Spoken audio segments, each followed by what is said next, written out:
चलता है। हम अपनी सरकार का डाटा नहीं 2014 का डाटा बोल रहे हैं। इन्होंने कहा, सरकार का ऑफिशियल बयान था, 1,40,000 बांग्लादेश से आए हुए हिंदुओं ने आवेदन दे रखा था। और सुखबीर बादल ने फ्लोर द हाउस से बोला था कि 60,000 सिखों ने, जिसमें पाकिस्तान और अफगानिस्तान दोनों के थे, जिन्होंने आवेदन दे रखा था। मुसलमानों में कितनों ने आवेदन दिया? 10,000 का भी नाम बताइए। हाँ, जिन्होंने दिया। पूरी बात सुनिए।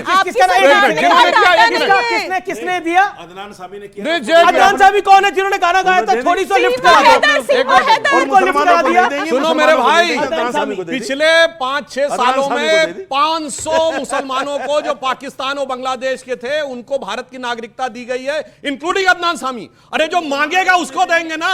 आप बताइए कितने लाख ने मांगा? इनसे पूछिए कितने लाख से मांगा? जो मांग रहे हैं उनके लिए हल्ला मचा रहे हैं। जब सरकार कहती है जब 500 को दे दी, बाकी को क्यों नहीं? मुसलमानों को भी दो भाई। अरे भाई, क्यों लिखते हो कि नहीं? बताइए ना, 10,000 की सूची दिखाइए। ये कोई बात भी आप कोई बात होती है? कानून लाते हैं, नहीं देंगे और वैसे दे रहे हैं जिन्होंने अप्लाई किया। ये तुष्टिकरण 1,000 दिखाइए। जो इलीगल, सुनिए, इलीगल वो होता है जो यहाँ आए और अप्लाई ना करे। जो यहाँ आए और अप्लाई करे वो शरणार्थी होता है। शरणार्थी और घुसपैठिए का अंतर समझिए। 2 करोड़ बांग्लादेशी थे, आप 2 लाख भी दिखाइए जिन्होंने अप्लाई किया। इसमें झूठ बोलने की मध्य प्रदेश में जम्मू में भाजपा के आईटी सेल में आईएसआई के मेंबर पकड़े गए। आप कैसे बताएंगे कौन आईएसआई का मेंबर आया यहाँ पे, कौन स्पाई आया इंडिया का यहाँ पे? आप तो सबको नागरिकता दे रहे हैं जी। राजस्थान की एसटीएफ की रिपोर्ट नहीं पड़ी थी कांग्रेस सरकार में कि कुछ लोगों को भेजा गया था कि बीजेपी के माइनॉरिटी सेल में जाओ, बड़े नेताओं के नजदीक जाओ, ताकि उनके असैसिनेशन कर सको। सुनिए, बुद्धू बेचारी। अरे बात सुनिए ना, वो पकड़े गए, इसीलिए पकड़े गए ताकि उनका असैसिनेशन कर सको। अरे सुनिए भैया, अरे आप तो ये नहीं तय कर पा रहे रशीदी साहब। आपने इतना आप तो ये नहीं तय कर पा रहे कि कौन लोग। आप अदनान सामी पे अटके पड़े तब से। जवाब देना पड़ेगा।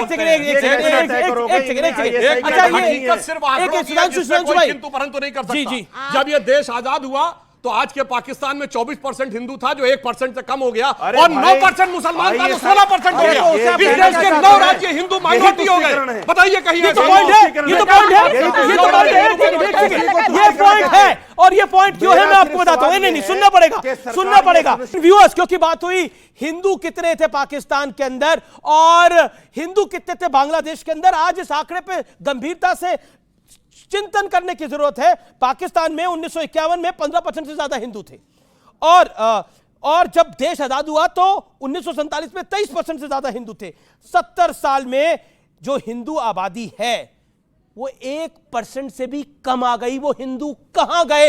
ये हिंदू कुछ यहां आ गए, उनको जमीन निकल गई या आसमान निकल गया? कौन निकल गया? बांग्लादेश में 1971 में 25% हिंदू थे। आज वह हिंदू हालात ऐसी है, जो ऑफिशियल आंकड़ा है वो 8-9% कहता है, लेकिन जो ग्राउंड जीरो की रिपोर्ट है वो कहती है 5% से भी कम है, और उसमें से भी 2.5% कन्वर्टेड है।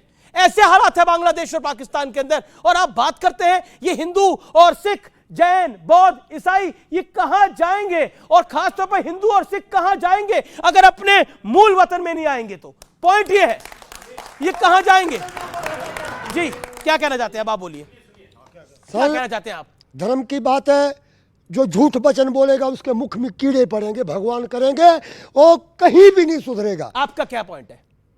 मेरी बुआ की बेटी उठा ली, बहन उठा ली, मेरी परिवार लूटी गई, मेरे घर के 10-10 हज़ार किलो जमीन वो लूटी गई।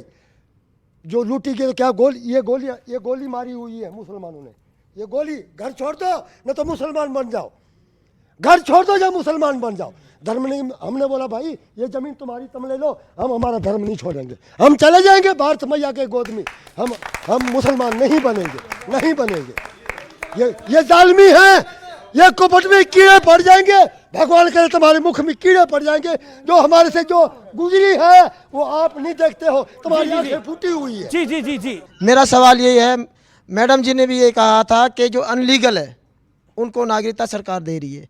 अगर हमारे पास सब पासपोर्ट, वीज़ा, हर चीज़ हमारे पास सब सेफ्टी, आज 2025 तक हमारी वीज़ा वैलिड है, हम वैसे बगैर छुप के नहीं रह रहे, सरकार के अंडर में सारा प्रोसेसिंग है। लेकिन कुछ नेता आरोप लगा रहे हैं कि आप लोग बलात्कार करते हैं, आप लोग आतंकी बन जाते हैं। ऐसा करो ना, ऐसा कीजिए, पुलिस है, सीबीआई है, आईबी है, सबसे पता है लोगों को। ठीक है। देखिए 2024 की ऐलान जंग हो गई है और न्यूज़ 18 का एक बहुत बड़ा मैसिव ओपिनियन पोल हुआ जिसमें एनडीए को 411 सीटें 543 में मिलती हुई दिख रही हैं और अकेले भारतीय जनता पार्टी को 350 सीटें का रिकॉर्ड बनने का आसार है, ऐसा ओपिनियन पोल दिखा रहे हैं। और इस देश में 5 ओपिनियन पोल आए हैं, अधिकतर का इशारा यह है कि बीजेपी एक बहुत बड़ी जीत की तरफ जा रही है और इसमें कोई दो राय भी नहीं है कि बीजेपी, हो सकता है बीजेपी को लास्ट टाइम 303 मिली थी, इस बार 303 के तो पार होगा नंबर, इसके लिए कोई मुझे नहीं लगता कोई दो राय है, क्योंकि बीजेपी का नंबर जो आसार है ग्राउंड जीरो पर वही है। लेकिन राम मंदिर को लेकर हमने एक इंटरेस्टिंग सवाल पूछा, ओपिनियन पोल में हमने राम मंदिर पर भी सवाल पूछा, अयोध्या में राम मंदिर राष्ट्रीय स्वाभिमान और एकता का प्रतीक है, इसका जवाब आया 64%, 64% लोगों ने कहा कि हां यह है और 20% लोगों ने ना कहा, 16% लोग ऐसे थे जो किसी भी तरफ नहीं थे। तो प्रियंका, ये एक बात का इशारा करता है कि राम मंदिर के विषय के ऊपर जो इंडिया अलायंस ने स्टैंड लिया, जो राहुल गांधी की पार्टी ने स्टैंड लिया, जो लेफ्ट ने स्टैंड लिया, जो सपा ने स्टैंड लिया, वो उसका इंप्लीकेशंस आप पे भी आएंगे। और सीए प्लस राम मंदिर बीजेपी के लिए 2024 की बेतरनी पार लगा देगा। देखिए, राम भगवान सबके हैं, इसमें कोई राजनीति नहीं है। अब हमारी तो यूनिटी इन डाइवर्सिटी वाला कॉन्सेप्ट है हमारी अलायंस का ना, मन की बात नहीं चलती खाली, तो everyone can have their own views. दूसरा, इन्होंने बार बार क्योंकि एक मुद्दा उठाया और ये क्लोजिंग कमेंट है तो बहुत जरूरी है बताना, हरदीप पुरी जी ने सेंट्रल गवर्नमेंट को धन्यवाद दिया सार्वजनिक तौर पे कि रोहिंग्यास को ईडब्ल्यूएस फ्लैट दे दिए दिल्ली में, जो दिल्ली की जनता के लिए थे। यही हमारी आपत्ति है, आप क्राइम बढ़ा रहे हैं, आप हमारे संसाधनों को हमारे नागरिकों की बजाय इलीगल इमिग्रेंट्स को दे रहे हैं। कनाडा से सीखिए, जिसने एक टाइम पे सबके लिए नागरिकता खोल दी, वहां पर लॉ एंड ऑर्डर सिचुएशन बिल्कुल चरमरा गई और आज बहुत ही बड़ा इशू बना हुआ है इलीगल इमिग्रेशन का, चाहे इटली हो, चाहे यूके हो, चाहे यूएस हो, चाहे कनाडा हो। अब मैं सुधांशु जी आपको बताता हूं, आप राम की बात तो करते हैं लेकिन काम की बात नहीं करते। पहले तो पढ़े लिखे मुख्यमंत्री की जो प्रतिनिधि हैं उनको बता दूं, बहुत अच्छा इन्होंने बोला, आज इलीगल इमिग्रेंट्स की बहुत बड़ी प्रॉब्लम है, कनाडा से लेके, बेल्जियम से लेके, जर्मनी से लेके, फ्रांस से लेके, मगर साफ साफ बोलिए ना कौन से इलीगल इमिग्रेंट्स है। उन देशों ने बहुत साफ बोला एक ही प्रकार के इलीगल इमिग्रेंट से प्रॉब्लम है, बाकी किसी से नहीं। और मैं बताना चाहता हूं दूसरे, बिल्कुल उन्होंने बोला है, उन्होंने बोला है 100%। फ्रांस में तो ये फ्रांस ने बोला है, पोलैंड ने बोला है, इटली ने बोला है, ऑन रिकॉर्ड बोला है, और अमेरिका के राष्ट्रपति डोनाल्ड ट्रंप ने बोला। अब सुनिए, लेकिन ये अनफेयर हो जाता है, वो अपनी टर्न पे बोल रहे हैं, मैं तो किसी के में नहीं बोल बीच में किसी के देखिए नहीं कैसा दिल धड़कता है, मुसलमान मतलब यूरोप के मुसलमानों के लिए भी कैसा दिल धड़कता है, फिलिस्तीन के मुसलमानों के लिए कैसा निकाल दो ना हिंदुस्तान के मुसलमान को। अरे निकाल दो एक मुसलमानों सेकेंड, को हिंदुस्तान से। मुझे लगता है कि निकालो, किसको निकालो, एक देश अलग और निकालो मुसलमानों को। क्या बोला आपने, बनाओ एक देश अलग। हाँ, किसके लिए, इनका किसके लिए, इनका इरादा यही है। किनका इरादा भाई, हुआ है? ये बेल्जियम जाएंगे तो मुसलमान दिक्कत, ये नहीं, लंदन ये जाएंगे थोड़ी, तो मुसलमान दिक्कत, ये बेल्जियम में भी हर जगह मोदी, मुसलमान दिक्कत अच्छा, इनके ये लिए बताइए, है। बेल्जियम में मोदी जी हैं, हर फ्रांस जगह में मोदी मुसलमान जी हैं दिक्कत क्या? इनके लिए। मेरी बात मत मानो, पोलैंड का जो नया प्राइम मिनिस्टर बना है उसकी जरा पढ़ लो जाके। और सुनिए, इटली की प्राइम मिनिस्टर जॉर्जिया मेलोनी की बात पढ़ लीजिए। फाइनल सवाल, इंडिया अलायंस की कितनी सीटें आ रही हैं, आपका ओपिनियन पोल क्या कह रहा है, बताइए। 400 पार, INDI है 400 पार। सुनिए, मेरे पास चंडीगढ़ मेयर इलेक्शन की तरह वो नहीं है कि हाँ, फर्जी ये वोट बात भी मैं सही कर दूं, बोला, बहुत और बढ़िया। ना ही वहां सीसीटीवी है, तो ना ही मैं भगवान हूं। जनता भगवान है, जनता मालिक है, मैं वैसे तो हिंदुस्तानियों के वैसे साथ तो हूं, दिल्ली के चुनाव में पाकिस्तानियों घोषणा के साथ करते नहीं हूं। थे, इस बार ही नहीं कर पा रहे। मैं देखिए, दिल्ली पाकिस्तान के के चुनाव साथ नहीं हूं, में हिंदुस्तान के बड़े साथ बड़े हूं। पोस्टर लगाते थे कि 70 पार है, 70 पार है, लेकिन इस बार ये पाकिस्तानियों के साथ नहीं है, पर इनका और राहुल गांधी जी का बयान पाकिस्तान कोट करता है भारत के खिलाफ यूनाइटेड नेशंस में। आप अरे साथ होने की पाकिस्तानियों जरूरत को नहीं है, वो आपके साथ आप चले। बहुत बहुत शुक्रिया, फंसा रहे हैं। बहुत बहुत शुक्रिया आपका, बहुत बहुत शुक्रिया आप सबका।